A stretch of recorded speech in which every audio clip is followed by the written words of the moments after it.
Y es un honor para nosotros recibir en Un Mundo Alucinante a Eduardo Velázquez Romero, autor de este libro que tengo en mis manos, Acoso Escolar.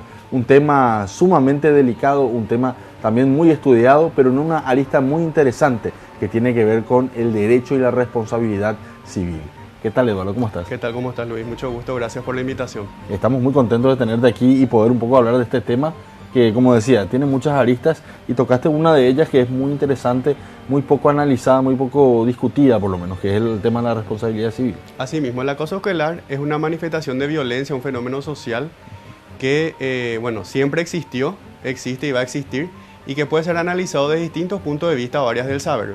Principalmente siempre se lo estudió desde la psicología, desde la ciencia de la educación, pero en este material lo que se plantea es un análisis jurídico y en particular desde el campo del derecho civil y la responsabilidad civil. Exacto. Hablábamos de una ley que salió en el año 2013, desde el 2012, que es la que vino a definir un poco en lo que es el ámbito jurídico qué es el acoso escolar.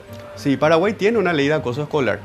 Es una ley corta, tiene 2 artículos y justamente define a nivel nacional qué se va a entender por acoso escolar, cuáles son sus características y establece que el MEC, a través de la Dirección de Protección y Promoción de los Derechos del Niño, es el ente rector en casos de acoso escolar, o sea, el canal de denuncias. También establece que a través del MEC se van a intervenir las situaciones de acoso escolar en los colegios a nivel nacional. Y lo que haces vos más o menos en el libro es explicar un poco desde el punto de vista del Código Civil cómo esto se enlaza con esta ley, ¿no? Asimismo, el libro propone un análisis justamente a partir de entender qué es el acoso escolar, cuál es la legislación específica, y en la segunda parte entramos a analizar la figura del acoso escolar, pero desde el punto de vista del Código Civil y cuál es la responsabilidad que tendrían los padres, lógicamente, de la persona que es la que comete el acoso, y también los directores del colegio donde ese acoso se cometió. Exacto. Serían responsables desde el punto de vista civil, teniendo en cuenta que los niños, por lo menos menores de 14 años, no son responsables. Exactamente. Como bien dice nuestra ley, existe una responsabilidad objetiva que tienen los padres y directores de colegio por las personas que están bajo su cuidado. O sea, en el caso de los padres, por la responsabilidad parental que ellos tienen un deber de cuidado de todas las acciones u omisiones que hacen sus hijos.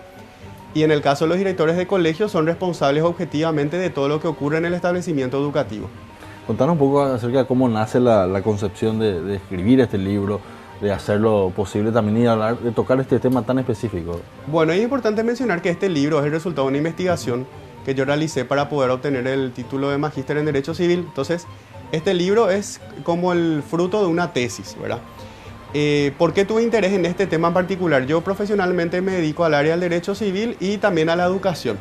Y me llamaba la atención cómo hace unos años se viene hablando mucho de lo que es el acoso escolar o el bullying, ¿verdad? Más utiliza ese término bullying, que en verdad es la denominación anglosajona. Y quería ver a partir del derecho qué solución se le puede dar a esa problemática, ¿verdad? Porque si bien había muchos estudios de psicología de cómo abordar el bullying, cómo tratarlo, también desde lo que es el área de pedagogía, en derecho a nivel nacional por lo menos yo no encontraba que haya alguna propuesta de solución, sobre todo preventiva, ¿verdad? En este caso hablamos justamente, al ser una responsabilidad civil es dinero que tienen que pagar los padres del acosador a los padres del acosado y eso evidentemente causa una especie de prevención a este tipo de hechos. Exactamente, justamente el material es una llamada de alerta, ¿verdad? Para saber de que las consecuencias que el acoso escolar genera pueden ser indemnizadas civilmente, es decir, monetariamente. Y ejemplos podemos tener mucho, incluso ya hubo casos de demandas en lo civil en otros países. A nivel nacional todavía no tuvimos. Sí tuvimos casos de acoso escolar, pero se trataron en lo que es la jurisdicción de la niñez y la adolescencia, que tiene otro tipo de aplicación de medidas, ¿verdad? A través de un acoso escolar, la víctima puede sufrir lesiones físicas, puede sufrir lesiones psicológicas, y todo eso puede llevar a que la familia incurra en gastos y que luego reclame esos gastos en los cuales incurrió.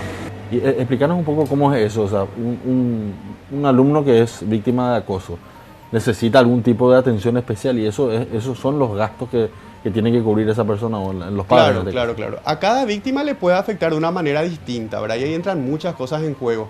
Desde el carácter o la personalidad misma de la persona, cuántos años tiene, en qué contexto vive, qué contención tiene. Entonces, difícilmente podemos hacer una regla, ¿verdad? Bueno, toda la víctima de acoso escolar, este es el monto que se le tiene que pagar, sino que hay que analizar caso por caso y ver cuáles fueron los daños que sufrió, ¿verdad? puede ser desde que se lesione físicamente porque se le terminó empujando una escalera y eso requiere un tratamiento, o los años que tardó en poder recuperarse de un trauma psicológico.